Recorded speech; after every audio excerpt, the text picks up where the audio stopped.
They nicknamed him Babyface and gave him all the worst duties at the most dangerous outpost in Afghanistan. 18-year-old Alex Rivera looked like he belonged in a high school classroom, not in a war zone surrounded by Taliban fighters. For 6 weeks, the soldiers of Delta Squad had treated him like their personal servant, making him pull double guard duty, forcing him to carry extra ammunition for everyone, even making him write their letters home. "Kid's gonna wash out any day now," predicted Sergeant Martinez as Alex struggled under the weight of his oversized pack. What they didn't know was that this quiet teenager from Arizona had grown up as the son of a Marine drill instructor, had been shooting since he was 5 years old, and possessed an almost supernatural ability to sense danger. And when enemy forces launched their largest coordinated attack in months, this useless babyface would be the reason every single member of Delta Squad walked out of that desert alive. Welcome to another extraordinary story where courage comes in the most unexpected packages. Before we dive into Alex's incredible journey, tell me in the comments, have you ever been underestimated? And if you believe stories of quiet heroes deserve to be told, hit that subscribe button. These stories matter. Forward operating base. Vipers sat like a concrete island in the endless Afghan desert, surrounded by razor wire and the constant threat of enemy attack.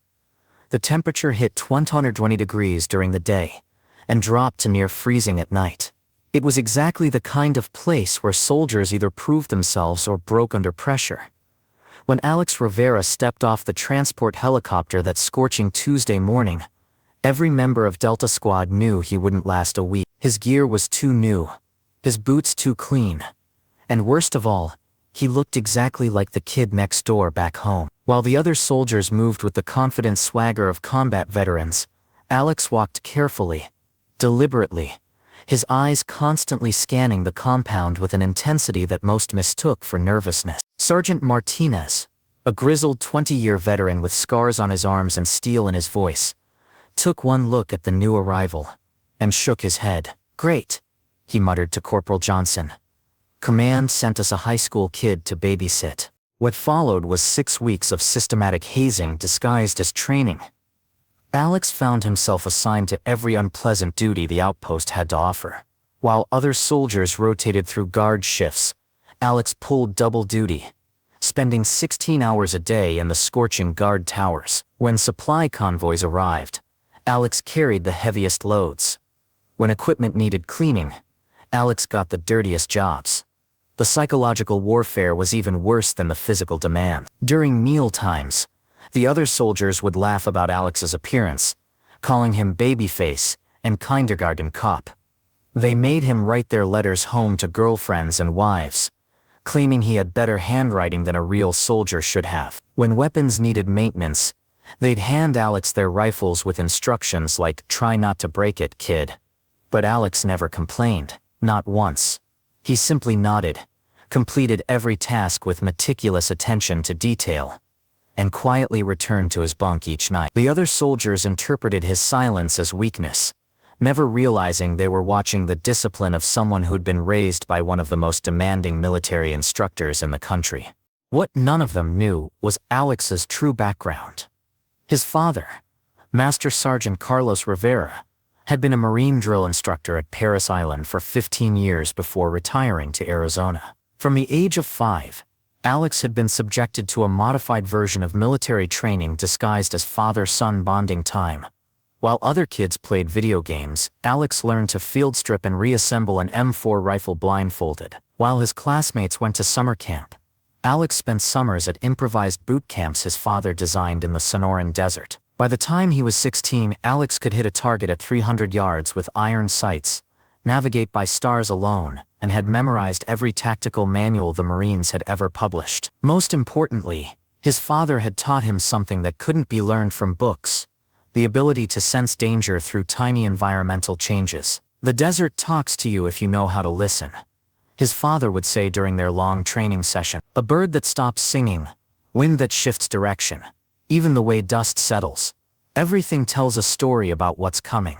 Alex had enlisted the day after his 18th birthday, not because he wanted to prove something to the world, but because military service was simply the natural next step in a life dedicated to discipline and service. What he hadn't expected was to find himself surrounded by soldiers who mistook his quiet competence for incompetence. The morning of September 15th started like every other day at FOB Viper. Alex completed his double guard shift at 0600, grabbed a quick breakfast of MREs and lukewarm coffee, then reported for the day's mission briefing. Delta Squad had been assigned a routine patrol to check on a remote village 12 miles north of the base, the kind of mission they'd completed dozens of times without incident. Sergeant Martinez stood before the assembled squad, his weathered face serious as he outlined the intelligence says the area's been quiet for weeks, he announced. We go in, check on the villagers, distribute some medical supplies, and we're back by 1400 hours. The other soldiers nodded confidently. Corporal Johnson cracked a joke about hopefully finding some decent food in the village. Private Stevens wondered aloud if they'd encounter any action to break up the monotony. Alex said nothing, but something deep in his gut told him this patrol would be different. As they prepared their gear, Alex noticed details the others missed. The intelligence report mentioned that village elders hadn't made their weekly radio check-in with the Afghan National Police for 3 days. Satellite imagery showed several vehicles in the area that hadn't been there the week before. Most troubling, local bird populations had significantly decreased according to the latest reconnaissance reports. Alex tried to voice his concerns to Sergeant Martinez, but was immediately shut down. Kid, you've been here 6 weeks and haven't seen a single firefight, Martinez replied dismissively. Let the real soldiers worry about tactical assessment. Delta Squad departed FOB Viper at FO 800 hours in 2 armored Humvees, following a route they'd traveled countless times before. Alex found himself assigned to the lead vehicle's gun turret, a position the others considered simultaneously important and expendable. Important enough to need someone reliable, expendable enough to risk the new guy. As they drove through the barren landscape, Alex's unease grew stronger. The normal sounds of the desert were wrong. He'd spent enough time in similar terrain with his father to know that healthy desert ecosystems maintain predictable patterns of sound and movement. Today, everything was too quiet. 20 minutes into the patrol, Alex spotted the first sign of trouble. Tire tracks crossing their path that weren't visible in yesterday's satellite photos. The tracks were deep and fresh, suggesting heavy vehicles had passed through during the night. Alex tried to radio this information to Sergeant Martinez in the trailing vehicle, but was told to stop jumping at shadows. 30 minutes out from base, Alex noticed something that made his blood run cold. A flock of ravens that normally roosted in a cluster of rocks near the village had completely disappeared. His father had taught him that ravens were among the most intelligent birds in the world, capable of recognizing human threats and fleeing well before danger became apparent to people. Sergeant, Alex called down to the vehicle commander. I think we should... Rivera. Martinez's voice crackled through the radio. Unless you see actual enemy fighters, keep your observations to yourself. We've got a schedule to keep. The attack began at exactly 0847 hours, just as Delta Squad's vehicles entered a narrow valley 2 miles from the village. Alex saw the first muzzle flash from a ridgeline 400 meters to the east, a split second before the bullet struck their engine block. Training and instinct took over as he swiveled the turret and returned fire while shouting warnings to his squad mates. What made this ambush particularly deadly was its sophistication. Enemy fighters had positioned themselves on 3 sides of the valley, creating a killing field with overlapping fields of fire. Worse yet, they'd planted improvised explosive devices along the only apparent escape route, forcing Delta Squad into an increasingly small defensive perimeter. Within minutes, both vehicles were disabled and Delta Squad found themselves pinned down behind minimal cover as automatic weapons fire poured in from multiple directions. Corporal Johnson took a bullet to the shoulder in the first exchange. Private Stevens suffered shrapnel wounds when an RPG exploded near their position. Sergeant Martinez tried desperately to establish radio contact with FOB Viper, but enemy jamming equipment was blocking their communications. The nearest friendly forces were 12 miles away, and without working radios, those forces had no idea Delta Squad was under attack. As the initial shock of the ambush wore off, the terrible reality of their situation became clear. They were outnumbered at least 3 to 1, trapped in an expertly planned kill zone, with wounded soldiers and no way to call for help. Enemy fighters were already moving to flank their position, and it was only a matter of time before the defensive perimeter would be overrun. That's when Alex Rivera, the 18-year-old babyface that everyone had written off, proved exactly what kind of soldier he really was. While the other soldiers focused on immediate threats, Alex was analyzing the entire battlefield with the tactical awareness his father had drilled into him since childhood. He'd noticed something during the initial moments of the ambush that the others had missed. The enemy positions weren't random. They were following a classical three-phase assault pattern designed to push defending forces toward a predetermined kill zone. "Sergeant," Alex shouted over the gunfire. "They're trying to push us toward the western rocks." Martinez, focused on returning fire at the most obvious threats, barely looked up. "What are you talking about, Rivera?" Alex pointed toward the western edge of the valley, where a cluster of large boulders offered what appeared to be better defensive positions. "Look at their fire patterns. The eastern positions are using sustained fire to keep us pinned. But the northern positions are firing in bursts designed to make us move west. They've got something waiting for us over there." For the first time since Alex had arrived at FOB Viper, Sergeant Martinez actually listened to what the young soldier was saying. As he studied the enemy fire patterns, he realized Alex was absolutely right. The apparent safe position to the west was almost certainly an elaborate trap. "So what do you suggest, kid?" Martinez asked, his tone carrying a new note of respect. Alex was already studying the terrain with the systematic approach his father had taught him. "We need to break their pattern. Instead of retreating west like they want, we advance northeast toward that ridgeline. It's the last thing they'll expect, and it'll put us in position to outflank their primary position." Martinez stared at the young soldier with something approaching disbelief.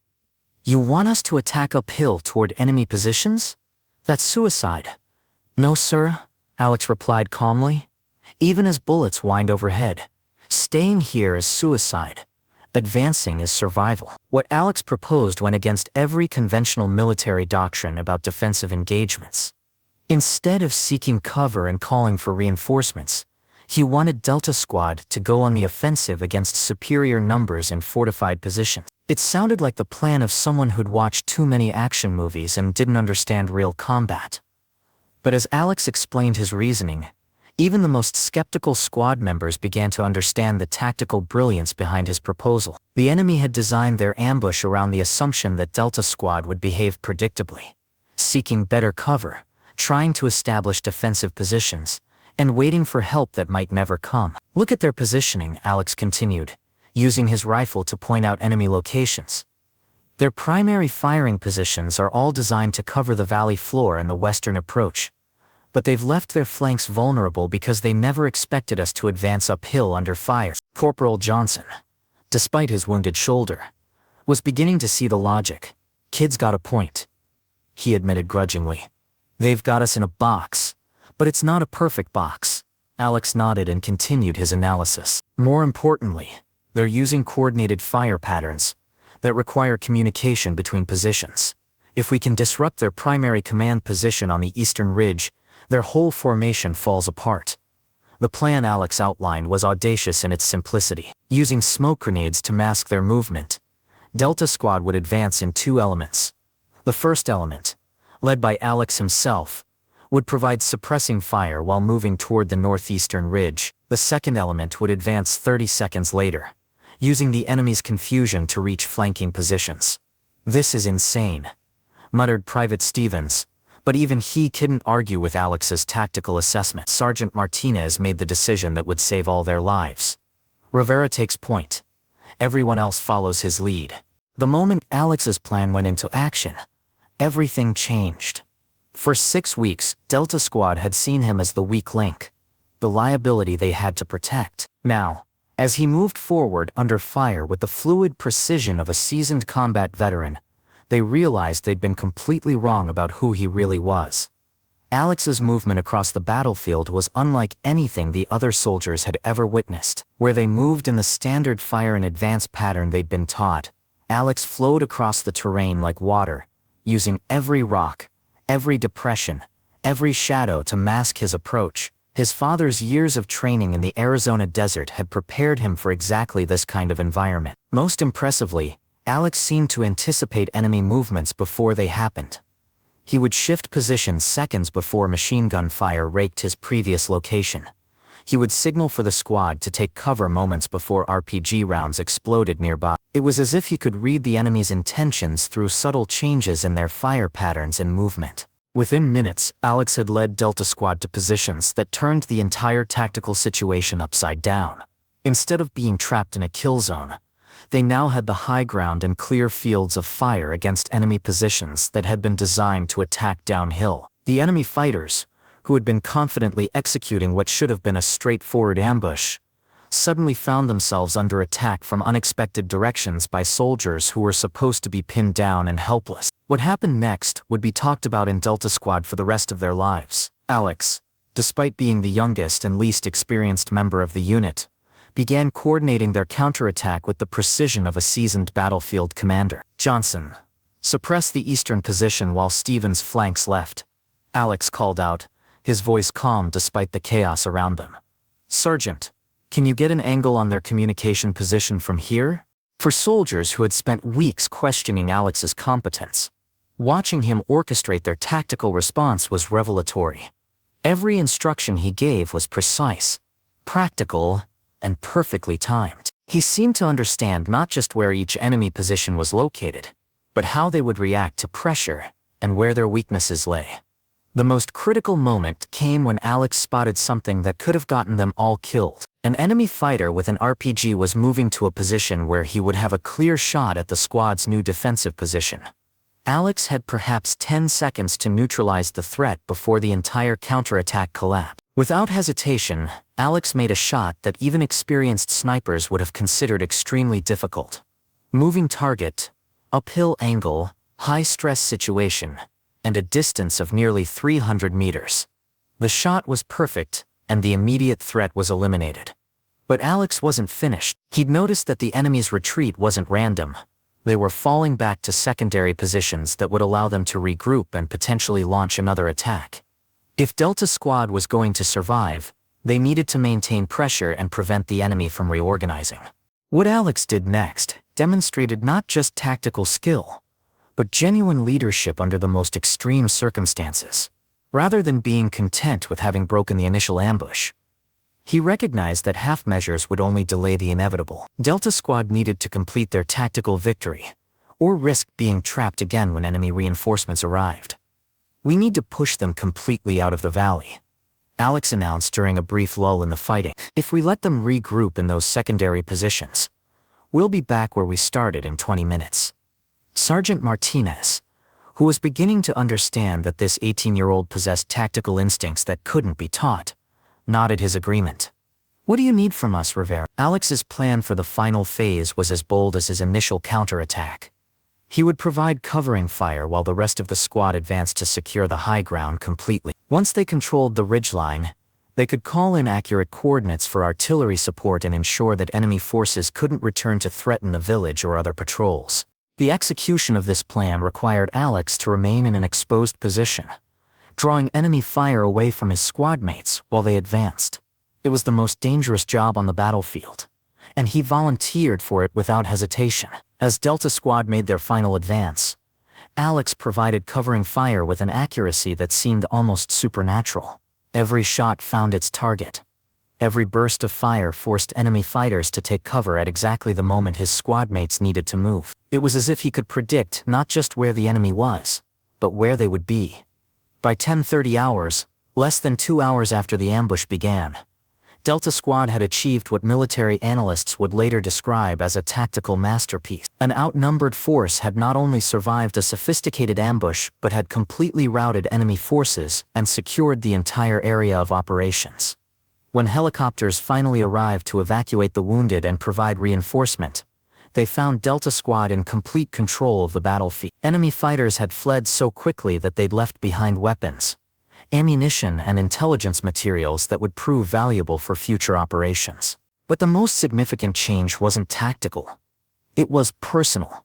As Sergeant Martinez later wrote in his after-action report, Private Rivera demonstrated tactical awareness and battlefield leadership that exceeded anything I've seen in 20 years of military service. His actions directly saved the lives of every member of Delta Squad.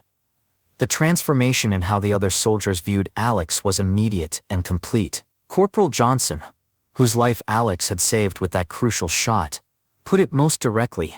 "We thought we were babysitting a kid. Turns out the kid was babysitting us." Private Stevens, who had openly mocked Alex just hours before, couldn't stop talking about the precision of Alex's tactical planning. The way he read that battlefield, it was like he had intel we didn't have, but he was just seeing things we couldn't see. In the days that followed, word of Alex's performance spread throughout the entire base. Officers who had never heard of the quiet young soldier suddenly wanted to understand how someone so inexperienced had orchestrated such a brilliant tactical victory. Colonel Harrison, the base commander, personally interviewed each member of Delta Squad to understand what had happened during the ambush. The picture that emerged was of a soldier whose capabilities had been completely misunderstood by everyone around him. Rivera's tactical assessment was textbook perfect, the colonel noted in his report to headquarters. But more than that, his ability to remain calm under pressure and coordinate a complex counterattack demonstrated leadership qualities that are extremely rare at any level of military service. The official commendation that followed was unprecedented for such a young soldier. Alex received the Bronze Star for valor, but more importantly, he received something that couldn't be awarded: the complete respect of every soldier on the base. Sergeant Martinez, who had been Alex's harshest critic, became his strongest advocate. "I've been in this man's army for 20 years, he told anyone who would listen, "and I've never seen anything like what that kid did out there." Perhaps the most remarkable thing about Alex's transformation from outcast to hero was how little it changed him personally. While other soldiers might have used such recognition to demand better treatment or special privileges, Alex simply continued doing his job with the same quiet competence he'd always shown. He still volunteered for difficult assignments. He still helped other soldiers with their equipment maintenance.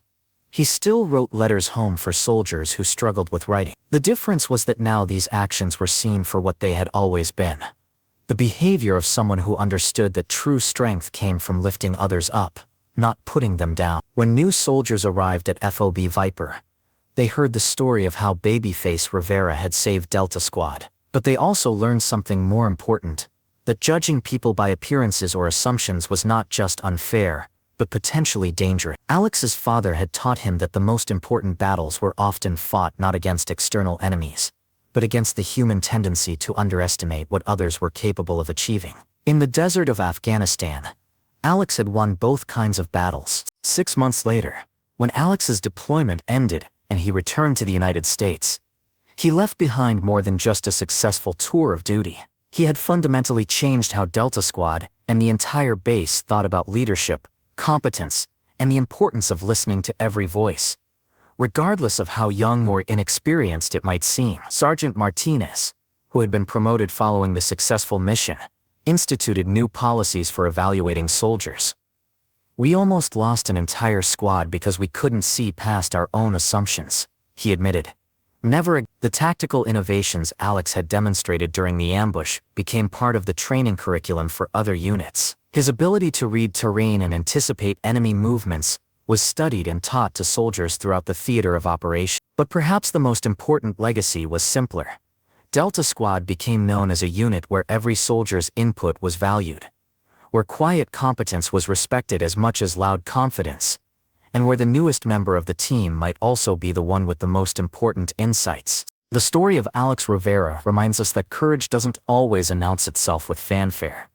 Sometimes the most extraordinary capabilities are hidden behind the most ordinary appearances. Sometimes the person everyone dismisses as too young, too quiet, or too inexperienced is exactly the person everyone needs. In a world that often values quick judgments and first impressions, Alex's story challenges us to look deeper, listen more carefully, and remember that true strength is often found in the most unexpected places. The soldiers of Delta Squad learned that lesson in the most dramatic way possible, under enemy fire in the mountains of Afghanistan. But the principle applies everywhere: in schools, in workplaces, in communities, and in family. The quiet person in the corner might be carrying exactly the knowledge, skill, or perspective that could change everything.